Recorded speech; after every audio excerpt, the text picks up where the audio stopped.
You think prison is the end of the road? That behind walls of concrete and steel, power ends and oblivion begins? You're dead wrong. It is here, in hell on earth, that true kings are born. Kings whose power extends far beyond these walls, whose word is law for thousands on the outside. Today, we descend into the darkest depths of the American penitentiary system. I will show you how the largest prison in the U.S. gave birth to its own bosses and its own shadow government. And if you watch until the end, you will learn about the Rule of 13, a secret code that for decades decided who lived and who died behind bars. Imagine this. A newcomer is thrown into a concrete jungle, populated by tens of thousands of predators. His entire past life is erased. He is a nobody. Animal fear makes him understand the main rule. To survive, you must join a pack. And here the packs are formed on the most ancient principle, by the color of your skin. This is how legends were forged in the prison melting pot of the mid-20th century. One of the first was La M, or the Mexican Mafia. A group of young Mexicans from the streets of Los Angeles decided they were done being victims. They created their own syndicate, founded on brutal discipline and ethnic loyalty. Their motto became law for tens of thousands: blood in, blood out. To become a full member, you had to commit a murder on the order of the brothers. This brutality was their currency, allowing them to quickly crush the entire prison world under their heel. While locked in solitary confinement, the bosses of La M achieved the impossible. They united hundreds of warring street gangs in Southern California under their banner. Today, all Sureños gangs pay them tribute and obey orders that come from behind bars through a complex system of secret messages. In response, white inmates created the Aryan Brotherhood. They were fewer in number, but they compensated with extreme brutality. Kill to get in, die to get out. They became the elite assassins for hire inside the prison, making alliances with anyone for profit and eliminating yesterday's partners. The third power was the Black Guerrilla Family. They began as activists fighting racism, but soon turned into a ruthless gang controlling drug trafficking and waging merciless wars for territory. Thus, a bloody triangle of power was formed, which rules the prison to this day. How is this power structured?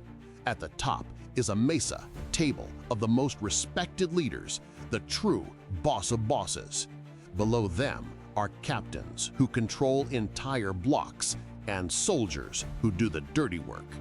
This structure is more effective than any government because punishment is instant and inescapable. They have their own constitution, an unwritten code. Betray a brother? Death. Hide profits? Death. Disobey an order? Death. Show disrespect? A savage beating or death. Here, the judge, jury, and executioner are one and the same. Let's take a real-life example. René Enriquez, a leader of La M. From inside one of the most isolated prisons in the U.S., he continued to command an army of gangsters on the outside, ordering murders and collecting taxes from drug dealers in Los Angeles. This power spawned the longest and bloodiest war in U.S. prison history, between La M, Southerners, number 13, and their enemies, Nuestra Familia, Northerners, number 14. This slaughter has lasted for over 50 years, and a simple number tattooed on your skin can be a death sentence. The prison bosses control the entire economy. Any business, from selling cigarettes to drugs, must pay a tax to the family. Their power extends to the outside. Street gangs tie the percentage of every crime, fearing retribution against their loved ones. And now we come to the main secret, the Rule of 13. It's not just a reference to the letter M, Mafia. It is a sacred code that transformed a gang into a syndicate and created a shadow state whose existence the authorities still deny. Its essence is simple. First, you're a member for life. There is no retirement. Second, betrayal is punished by death, not only for you, but for your family. Third, you cannot attack another brother without the Commission's approval. This united them and made them invincible. But the main rule created a wall of silence that the FBI couldn't penetrate for years. Any gangster under the AME's control is forbidden from testifying against another Hispanic.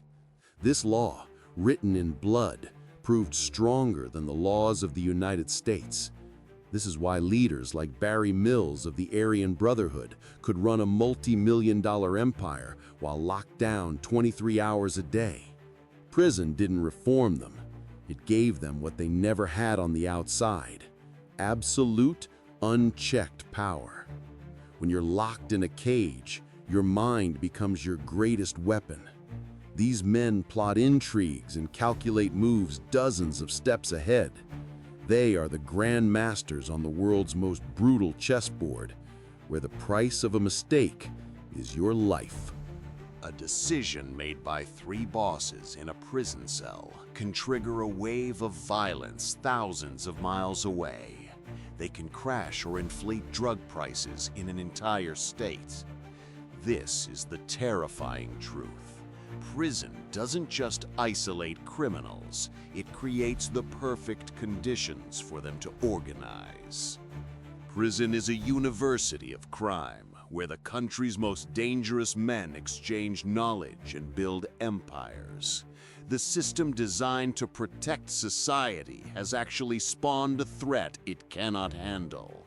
It created monsters that it then releases back onto our streets. This is the ultimate paradox. A man sentenced to life in prison can have more power than the mayor of a city. This is what happens when you lock thousands of predators in one cage. They don't devour each other. They form a pride.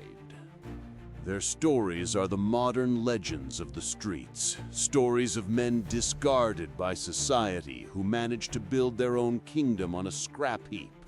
They prove that even if your freedom is taken, your will cannot be broken. True power is born in the darkest places, where human life is worthless, and the only currencies are fear and respect earned through blood. It was there, in the heart of the prison, that this shadow empire, which exists to this day, was born. And so the concrete walls become not a prison, but a kingdom. The inmates are not just criminals, but soldiers and generals in an endless war. Their empire, built on fear, continues to live and thrive, even as its kings sit in solitary confinement. Enjoyed the legend? Want to learn about the most brutal prison war that the FBI tried to cover up from all of us? As soon as we get 1,000 likes, I will immediately release the sequel. Hit that like button, subscribe, and ring the bell. It's about to get seriously intense.